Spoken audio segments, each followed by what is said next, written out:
മാന്യശ്രോതാക്കൾക്ക് എൻ്റെ പ്രണാമം.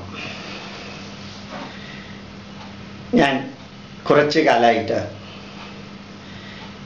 ആഗ്രഹിക്കാറുള്ള ഒരു കാര്യം, ഹിന്ദുവിൻ്റെ തെറ്റുകൾ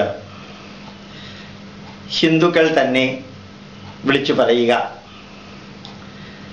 ഹിന്ദുക്കൾ തെറ്റ് ചെയ്യുമ്പോൾ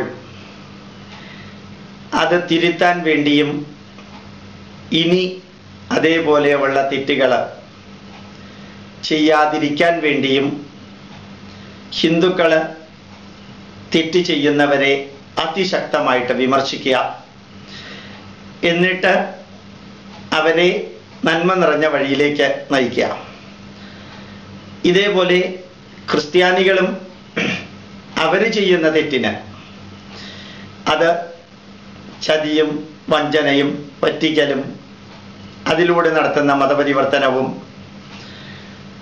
അത് പോലെയുള്ള കാര്യങ്ങൾ ഉൾപ്പെടെ ഹിന്ദു ചെയ്താലും ക്രിസ്ത്യാനി ചെയ്താലും അതിൽ ഹിന്ദുക്കൾ ചെയ്യുമ്പോൾ ഹിന്ദുക്കൾ ശക്തമായി വിമർശിച്ച് തിരുത്താൻ ശ്രമിക്കുക, ക്രിസ്ത്യാനികൾ ചെയ്യുമ്പോൾ ക്രിസ്ത്യാനികൾ ശക്തമായി വിമർശിച്ച് ഒരു വലിയ ചട്ടക്കൂടിൻ്റെ ഉള്ളിൽ നിന്നുകൊണ്ട് ഭയത്തിൻ്റെയും ഒറ്റപ്പെടലിൻ്റെയും എല്ലാം ഭീതിയില്ലാതെ തെറ്റുകൾ തെറ്റുകളാണെന്നും അത് ചൂണ്ടിക്കാണിച്ച് തിരുത്തേണ്ടതാണെന്നും ധർമ്മബോധമുള്ളവരും സത്യസന്ധരുമായിട്ടുള്ള വ്യക്തികളും പറയാൻ മുമ്പോട്ട് വരിക.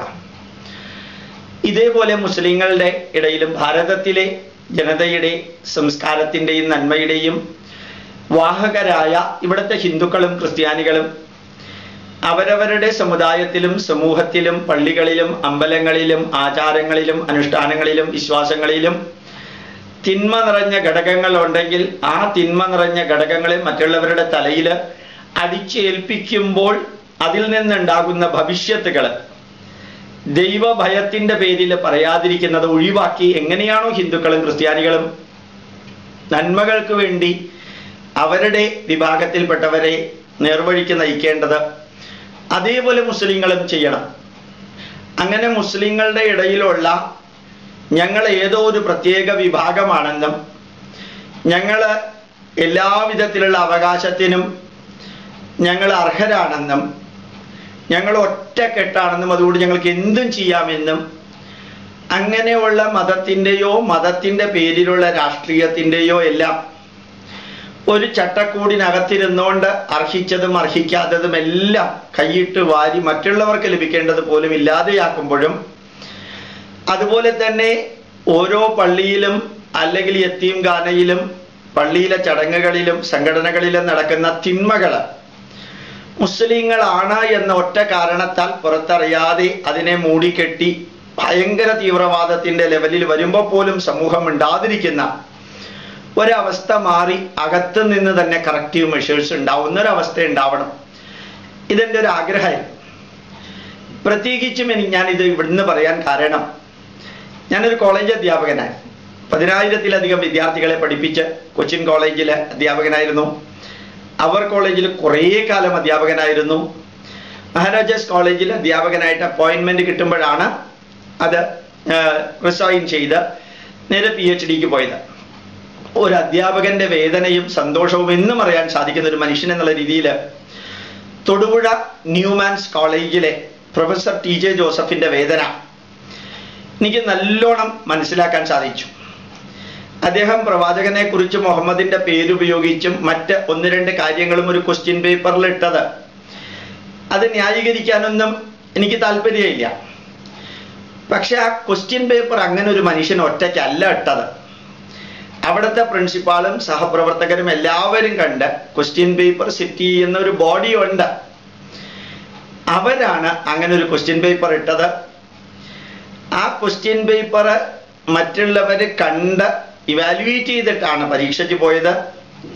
പിള്ളേരത് പരീക്ഷ എഴുതുകയും ചെയ്തു. കുറച്ച് ദിവസത്തേക്ക് പോലും ഒരു പ്രശ്നം ഉണ്ടായില്ല.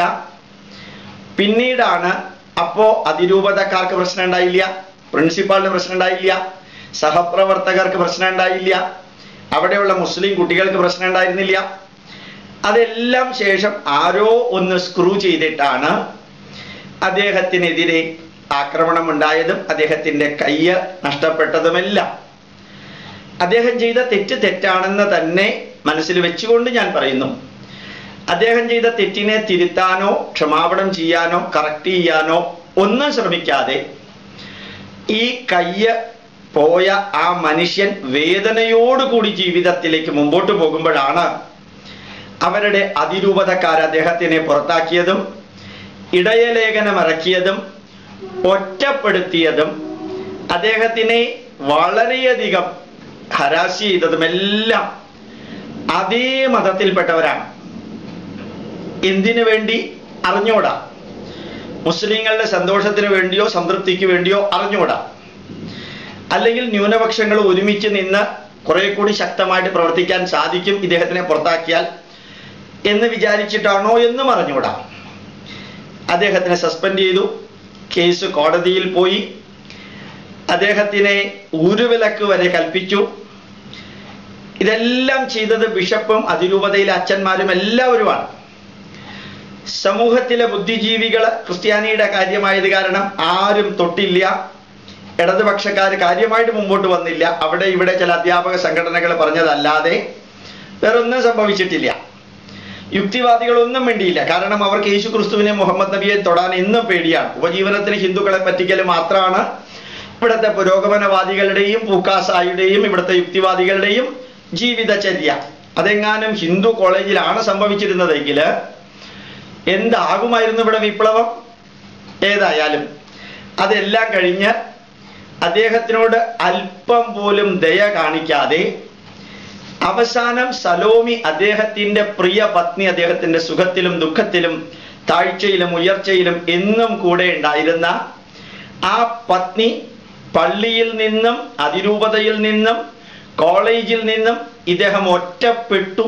ഇനി ആ മനുഷ്യന്റെ വേദന, ഭർത്താവിൻ്റെ വേദന കണ്ട് ജീവിക്കാൻ വയ്യ എന്ന നില വന്നപ്പോ സലോമി എന്ന ഭാര്യ ആത്മഹത്യ ചെയ്തു. സമൂഹം മുഴുവനും ഒരു പക്ഷെ ഇൻഡയറക്ട്ലി ആയിട്ടാണെങ്കിലും പള്ളിക്കും കോളേജ് അധികൃതർക്കും എതിരായി. ആ സമയത്ത് സമൂഹത്തിൻ്റെ മുമ്പിൽ അധ്വാനിക്കുന്നവരും ഭാരം ചുമക്കുന്നവരും ദുഃഖിതരും പീഡിതരും നിന്ദിതരും നിരാശ്രയരും എൻ്റെ പക്കൽ വരുവിൻ എന്ന് പറഞ്ഞ യേശുദേവന്റെ ആ രൂപം തൂങ്ങുന്ന കുരിശ് കഴുത്തിലിട്ട അച്ഛൻ TV ചാനലിൽ ഒരു ഇന്റർവ്യൂ, ഒരു ഡിക്ലറേഷൻ കൊടുക്കുന്നത് കണ്ടു. അദ്ദേഹത്തിൻ്റെ ദുഃഖത്തിൽ ഞങ്ങൾ പങ്കുചേരുന്നു, അദ്ദേഹത്തിൻ്റെ വേദനയിൽ ഞങ്ങൾ പങ്കുചേരുന്നു, അദ്ദേഹത്തിൻ്റെ പ്രിയ പത്നി ലോകവാസം വെടിഞ്ഞതിൽ ഞങ്ങൾ അദ്ദേഹത്തിൻ്റെ കൂട്ടത്തിലുണ്ട്, അദ്ദേഹത്തിനെ റിട്ടയർ ചെയ്യാൻ 2 ദിവസം മാത്രം ബാക്കിയുള്ളപ്പോൾ അദ്ദേഹത്തിനെ ചിരിച്ചു ചേരാൻ ഞങ്ങൾ അനുവദിക്കുന്നു.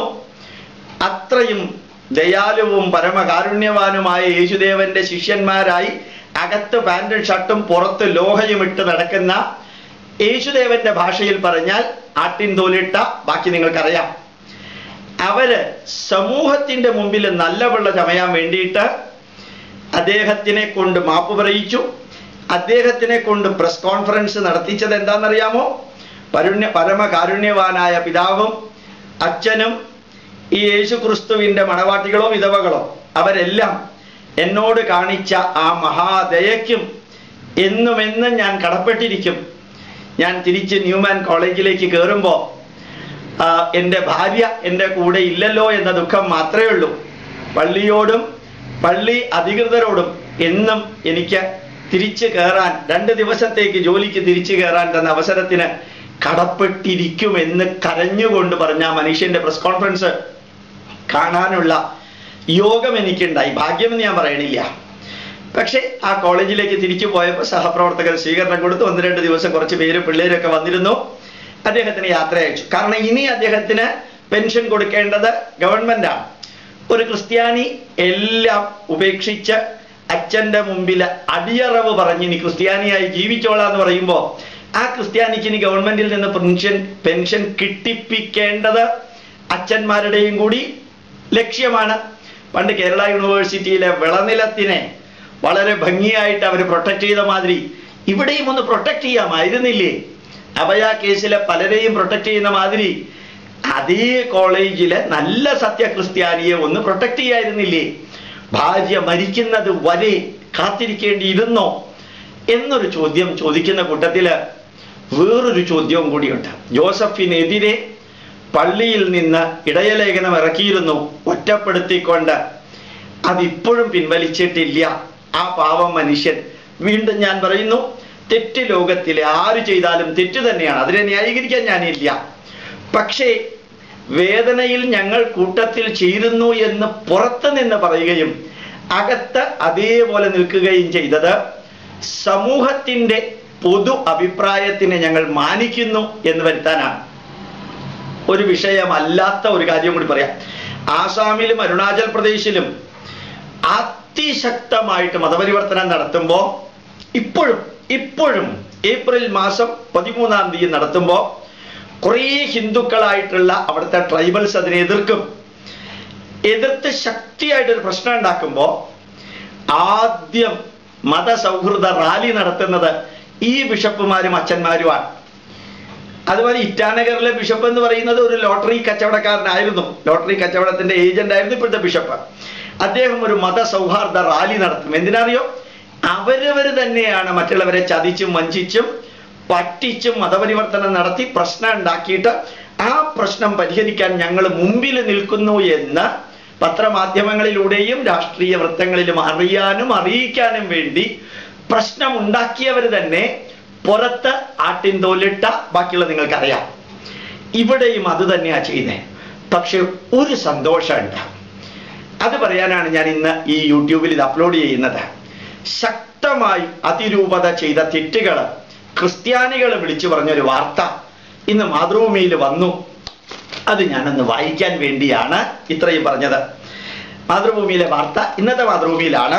TJ ജോസഫിനെതിരെ ഇറക്കിയ ഇടയലേഖനം പിൻവലിക്കണമെന്ന് സഹ അധ്യാപകരാണ്.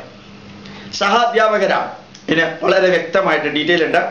കോടതി കുറ്റവിമുക്തനാക്കിയ തൊഴുപുഴ ന്യൂമാൻ കോളേജ് മുൻ അധ്യാപകൻ TJ ജോസഫിനെതിരെ ഇടയലേഖനം ഇറക്കിയത് പിൻവലിക്കണമെന്ന് ന്യൂമാൻ കോളേജ് അധ്യാപകൻ ഡോക്ടർ സ്റ്റീഫൻ ചേരിയിലും കോതമംഗലം രൂപത അംഗവും മനുഷ്യാവകാശ പ്രവർത്തകനുമായ AJ ഷാജിയും പത്രസമ്മേളനത്തിൽ ആവശ്യപ്പെട്ടു. ജോസഫിന്റെ ഭാര്യ സലോമിയെ ആത്മഹത്യയിലേക്ക് തള്ളിവിട്ടത് കോതമംഗലം രൂപതയും കോളേജ് മാനേജ്മെന്റുമാണ്. സലോമിയുടെ ആത്മഹത്യയ്ക്ക് ശേഷം കുറ്റം മറച്ചുവെക്കാൻ TJ ജോസഫിനെ അവസാന 2 ദിവസം ജോലിയിൽ തിരിച്ചെടുത്തുവെങ്കിലും പ്രതികാര നടപടി എന്നോണമാണ് ഇടയലേഖനം ഇറക്കിയത്. കോടതി കുറ്റവിമുക്തനാക്കിയ TJ ജോസഫ് കുറ്റക്കാരനാണെന്നാണ് ഇടയലേഖനം പറയുന്നത്. കോളേജിന്റെ സത്കീർത്തി ജോസഫ് കാരണം ഇല്ലാതായെന്നും ഏപ്രിൽ 2-ന് ഇറക്കിയ ഇടയലേഖനത്തിൽ പറയുന്നു. ഇതിലൂടെ തീവ്രവാദികൾക്ക് ലൈസൻസ് കൊടുക്കുകയാണ് ചെയ്തിരിക്കുന്നതെന്നും MJ ഷാജി ആരോപിച്ചു. സലോമിയുടെ മരണത്തിൽ കോളേജ് മാനേജർ, പ്രിൻസിപ്പൽ എന്നിവർക്കെതിരെ ആത്മഹത്യാ പ്രേരണ കുറ്റത്തിന് കേസെടുക്കണമെന്ന് ആവശ്യപ്പെട്ട് മൂവാറ്റുപുഴ DYSPക്ക് മനുഷ്യാവകാശ കമ്മീഷനും പരാതി നൽകിയതായും ഷാജി പറഞ്ഞു. ഉഴവൂർ കോളേജിൽ ബിരുദത്തിനോ ബിരുദാനന്തര ബിരുദത്തിനോ ബോട്ടണി പഠിക്കാത്തയാളെ ബോട്ടണി പ്രൊഫസറായി നിയമിച്ചതിന് പിന്നിൽ അഴിമതിയുണ്ടെന്നും ന്യൂമാൻ കോളേജ് പ്രിൻസിപ്പൽ TM ജോസഫിന് ഇതിൽ പങ്കുണ്ടെന്നും ന്യൂമാൻ കോളേജ് അധ്യാപകൻ ഡോക്ടർ സ്റ്റീഫൻ ചേരിയിൽ ആരോപിച്ചു. ഇക്കാര്യം പുറത്തു പറയാതിരിക്കാനായി തന്നെ ഭ്രാന്തനാക്കി മാനസിക രോഗ കേന്ദ്രത്തിൽ 1.5 മാസത്തോളം പാർപ്പിച്ചതായും സ്റ്റീഫൻ ആരോപിച്ചു. ഏതായാലും ഇതിലെനിക്ക് സന്തോഷമോ ദുഃഖമോ ഒന്നുമില്ല. പള്ളിക്കാര് രാഷ്ട്രീയക്കാരെക്കാൾ നീചമായിട്ട് പെരുമാറുമ്പോൾ ക്രൈസ്തവരെ നിങ്ങൾ യേശുദേവനെ ആരാധിക്കുക, കന്യാമറിയത്തെ ആരാധിക്കുക. ഗോപാലകൃഷ്ണൻ ഒരു ദുഃഖവുമില്ല. ഭാരതീയ പൈതൃകത്തെ ഉപേക്ഷിച്ച് മറ്റൊരു മതത്തിലേക്ക് നിങ്ങൾ പോകുമ്പോഴും ആ മതത്തിലുള്ള അച്ഛന്മാരും കന്യാസ്ത്രീകളും ആ മതത്തിനെ ഒരു കൂച്ചുവിലങ്ങ് മാതിരി ഒരു വലിയ കൂട്ടിനകത്ത് നിങ്ങളെ ഇട്ട് വറക്കുമ്പോൾ അസത്യം, അധർമ്മം, അനീതി, അന്യായത്തിനെതിരെ നിങ്ങൾ പൊരുതണം. ഭാരതം എന്ന രാഷ്ട്രം 10,000 വർഷം നിലനിന്നിട്ടുണ്ടെങ്കിൽ സ്വന്തം സഹോദരന്റെ പുത്രന്മാര്, ധൃതരാഷ്ട്രരുടെ പുത്രന്മാര് അധർമ്മവും അനീതിയും അന്യായവും ചെയ്തു എന്നുള്ള കാരണത്താലാണ് പാണ്ഡവരോട് യുദ്ധം ചെയ്യാൻ അമ്മ പറഞ്ഞത്.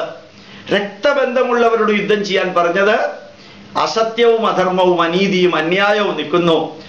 ആ ഭീഷ്മ പിതാമഹൻ ശരശയ്യയിൽ കിടന്നത് എന്തുകൊണ്ടാണ് എന്ന ചോദ്യത്തിന് ധർമ്മപുത്രൻ ഉത്തരം പറയുന്നത് സത്യവും ധർമ്മവും നീതിയും ന്യായവും എന്താണെന്ന് വ്യക്തമായിട്ട് അറിഞ്ഞിട്ടും അസത്യത്തിന്റെയും അധർമ്മത്തിന്റെയും അനീതിയുടെയും അന്യായത്തിന്റെയും പര്യായമായ കൗരവരുടെ കൂട്ടത്തിൽ നിന്നുകൊണ്ട് അദ്ദേഹം യുദ്ധം ചെയ്തതിനാലാണ് അദ്ദേഹത്തിന് മാത്രം ശരശയ്യ വേണ്ടി വന്നത്.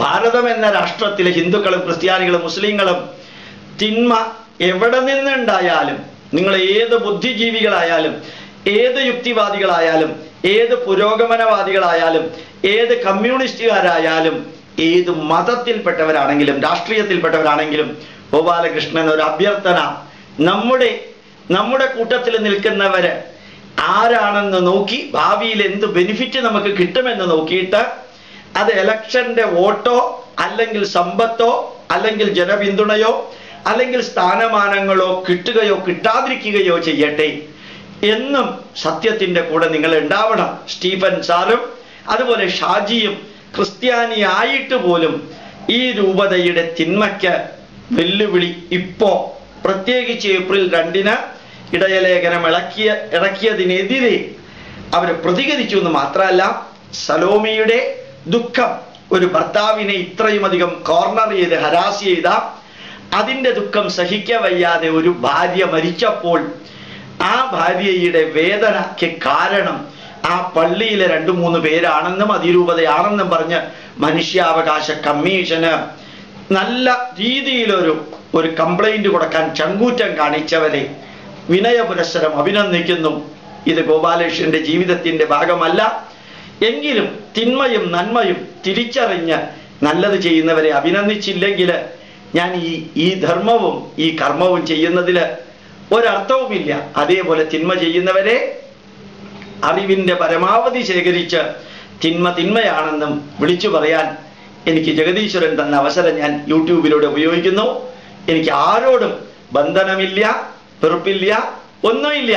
പറയാൻ അവസരം കിട്ടി മാതൃഭൂമിയിൽ ഇത് കണ്ടപ്പോ ഒന്ന് പറയണമെന്ന് തോന്നി. പ്രണാമം, നമസ്കാരം.